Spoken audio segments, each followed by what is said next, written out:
Straight talk for you. The employee is dead. And I'm sorry if you're an employee, but you need to hear this. Someone had to say it. If you accept yesterday's employment model, you're going to be left behind. So pay very close attention. Today, we're going to talk about the employee being dead and three specific things: why the employee is dying, what it looks like to still keep your 9 to 5, even as this epidemic takes place.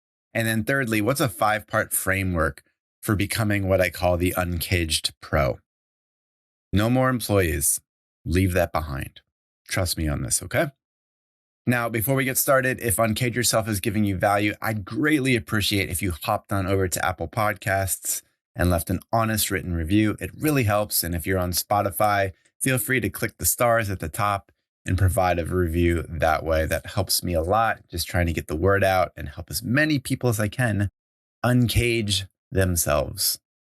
All right, let's dive in. The employee is dead. I know that's provocative. That's part of my job. Let's dive in. Enjoy. Growing up, society taught you to follow the script by choosing a career path and climbing the ladder. But for many people, this promise falls flat. Work suffocates them and life becomes painful. Here, you're trapped in what I call the corporate cage. Fortunately, there's a way out. You can take control of your corporate job and unlock a life of freedom. I call this living uncaged. Hi, this is your host, Matt Doan. I'm a coach, creator, and entrepreneur. Uncaging people is my mission because it's been my exact life journey. This show provides you the stories, principles, and tactics to make it happen. Welcome to Uncage Yourself.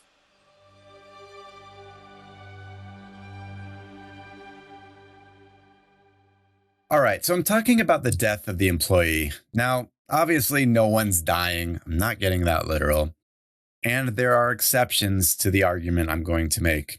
And then lastly, just know that I'm talking to knowledge workers. I'm not talking to blue-collar manual laborers. I'm talking to people that use their minds, whether they're consultants, marketers, software developers, using their minds as their principal tool for delivering value for a company, right? So we're on the same page.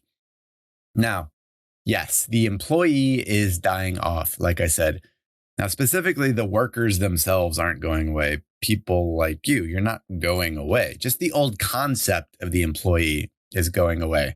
The whole notion of employer and employee, it's an outdated construct and it's rapidly changing. The shift is happening where the power used to be held by the employer, the gatekeeper, right? And now that's shifted greatly over to the employee. Before, the old model said from employer to employee, hey, come here, come work your ass off. We'll give you a great salary and a title, but you're ours now. That was the unwritten agreement. No one likes talking about it that way, but that's what many of us were signing up for. I know I faced that. You might too. But this whole employment relationship, it's an industrial era relic. It no longer fits the times. When you look at things like the Great Resignation, quiet quitting, mental health concerns, you look at the whole Gen Z value system and what they're prioritizing and what the lifestyle they want is. It just shows that there's massive shifts in the workplace and what people want out of work, what they'll tolerate out of work. People are building side hustles, going on sabbaticals. They're building their personal brands to create a future far beyond this company. Let's be clear. No one wants to work in a specific job in a specific company forever. At least most people don't. No one wants to sit there in a box and then trade it up for another box and then another box. We have dreams of a massively fulfilling career, which enables a big life. That's the proposition here. So like I said, the whole power shift is moving from employer to employee. And I hope you're sensing this too. The whole notion of employee is obsolete. It's dead. It's gone. We are moving on. You with me? So I'll say this. RIP employee.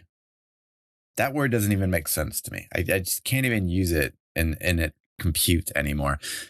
It's time we welcome a new term. I'll put it forward like this. Instead of the employee, we want the Uncaged Pro.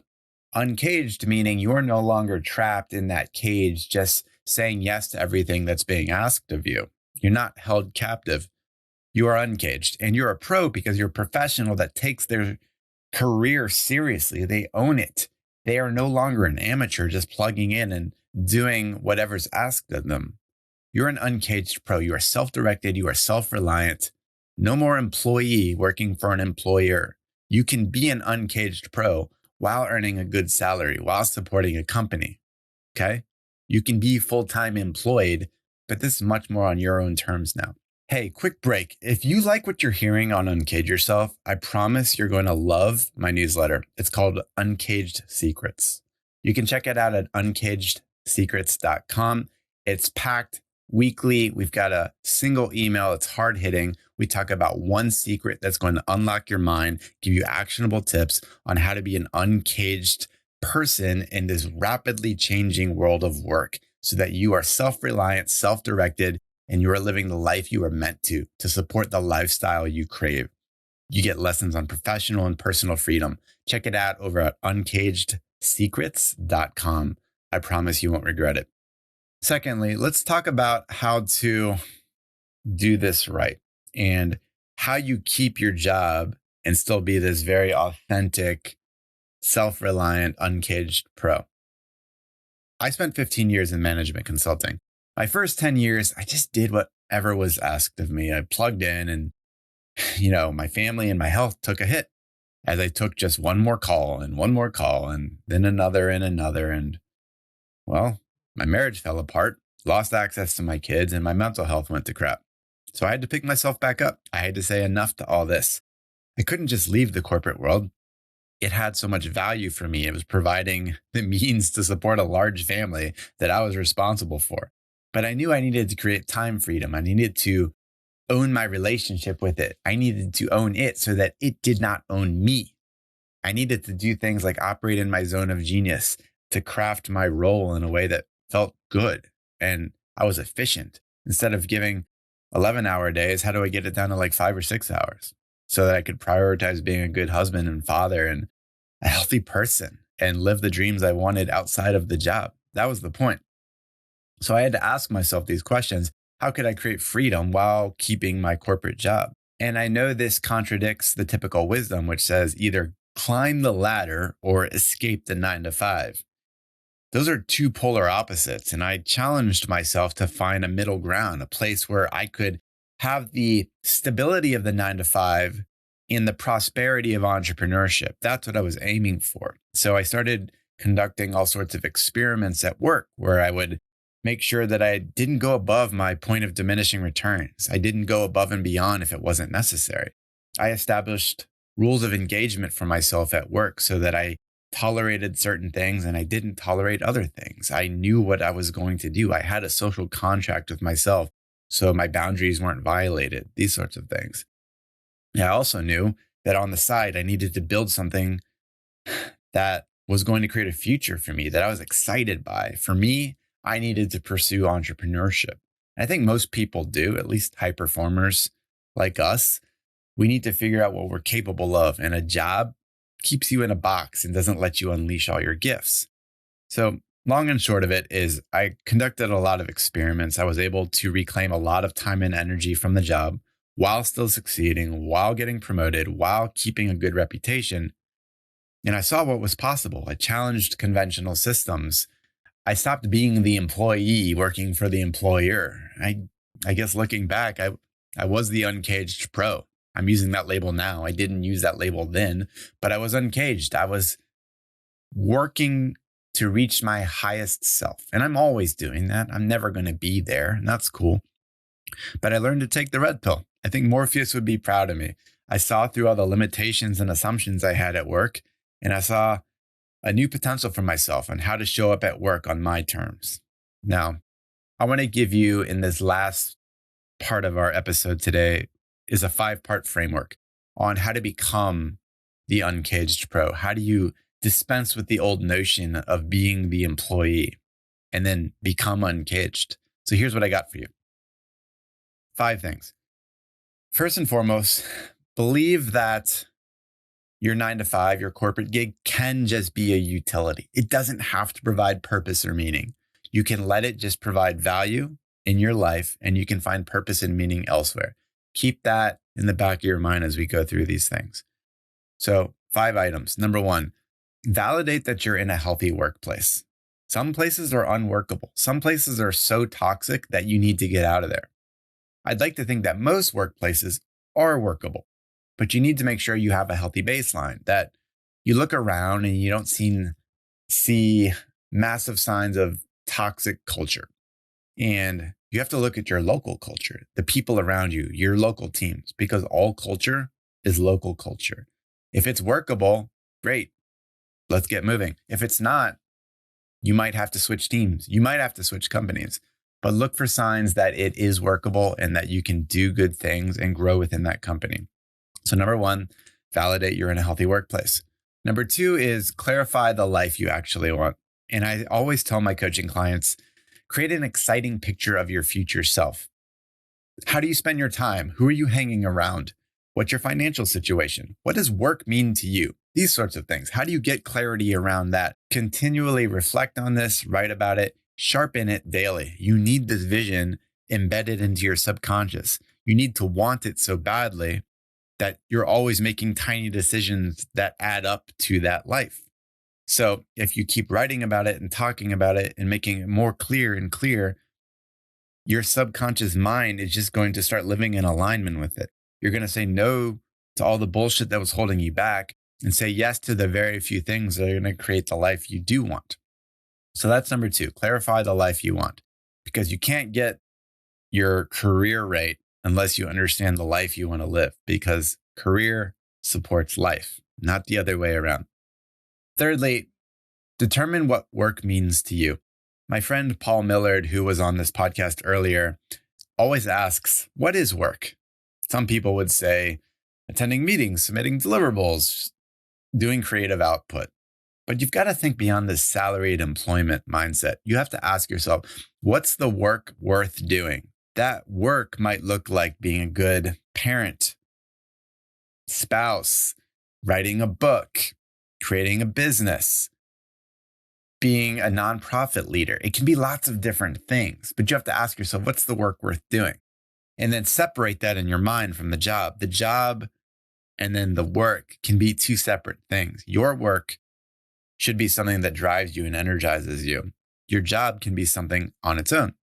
So start to pick these things apart. Understand what work means to you. That's number 3. Number 4 is shape your corporate role. Now, hardly anyone takes this seriously. You've got this really great opportunity to shape your experience, make your role be to your liking. Focus on outcomes, not hours. Focus on the core things you can do well that provide immense value to your organization, which in turn you love doing too. Start to streamline your efforts within the 9 to 5. Keep freeing up time and energy for what excites you. By shaping your corporate role, you have flexibility. You have energy to do the right things at work. And just think about executives that you see, VPs, partners, managing directors, whoever they are in your industry. You know they shape their role. They actually negotiate their role so that it's tuned to their liking. There's no reason you can't do the same. You just have to be proactive about it. Hardly anyone at the early to mid-career stages even tries this. But if you do it, work with the leadership around you, you'll see what's possible. I did it. It worked beautifully. My clients are doing it, but you have to get aggressive. You have to get purposeful and proactive in making sure that your role is tuned to your gifts. And then in turn, you're more efficient and you're spending less time and energy on the job, and you reclaim that time and energy for the life you want to live. That's number 4, shape your corporate role. And number 5 is build a personal brand and start your side hustle. Now, you already have a personal brand, whether you like it or not. Your personal brand is just the digitized version of your reputation. People are going to look you up. You know that, right? You have a personal brand. You have a reputation. You might as well get proactive in shaping it. Now, the trick here is to think beyond the 9 to 5. Don't give everything just to the corporate job. You have to put irons in the fire for your future self. And that's what a personal brand does. By putting content into this world, shaping your identity, social media profiles, maybe it's a personal website. By shaping your reputation professionally out there on the online world, you're giving yourself more chances for better relationships, better opportunities, more income, more freedom. But if you stay tiny and hold up within the corporate world, it's not going to take you very far. So certainly you want to shape your reputation within your company, but more importantly, spend most energy shaping your external personal brand to lay the groundwork for what you could have in the future. Create life options for yourself. That's the point. And then secondly, I'm a deep believer in entrepreneurship and doing this on the side safely in a well-managed way, in addition to your 9 to 5. You've got gifts. My people that are listening to me right now on this podcast, you have gifts that are being locked up inside of you, and only a fraction of those gifts are being unleashed on the world. You know exactly what I'm talking about. I don't care what discipline you're in, what industry, what company. You're living a small life given your current job. That shouldn't be. That's a shame. It's a shame for the world, and it's a shame for you because you can't maximize your gifts just working for a company. So work on building a side hustle. Flex new muscles. You can actually see what you're capable of when you build your own thing. Happy to dive in deeper on that, and I'll link to other past shows we have on actually creating a side hustle. But you've got to go beyond just what you're doing today and see what you're capable of and lay the life options for your future. That's the point. Crush your 9 to 5, yes, do it efficiently, and then maximize yourself, building your personal brand and your side hustle out in the world. You never know where this will take you. Okay. In summary, those are the 5 things, right? We talked about the framework of validating you're in a healthy workplace, clarifying the life that you actually want, determining what work means to you, shaping your corporate role so that it fits your liking, and lastly, building a personal brand and a side hustle that creates life options for the future. This is what the Uncaged Pro does, okay? Working for companies, working for great companies is still very much alive. It's the notion of the employee that's dead. The employee is dead, but working for great companies is alive. Embed that into your mind right now. Take advantage of the shifts in this world. Disconnect from that whole old world industrial era concept of what employment was and pleasing gatekeepers. It's time for you to become the Uncaged Pro. Take this to heart. I hope this helps. We'll chat soon. Hey, Matt here. Thanks for listening to Uncage Yourself. For show notes and more content like this, head over to uncageyourself.fm. And if you liked what you heard, I'd appreciate you leaving a review on Apple Podcasts or Spotify. Until next time, be well, my friend.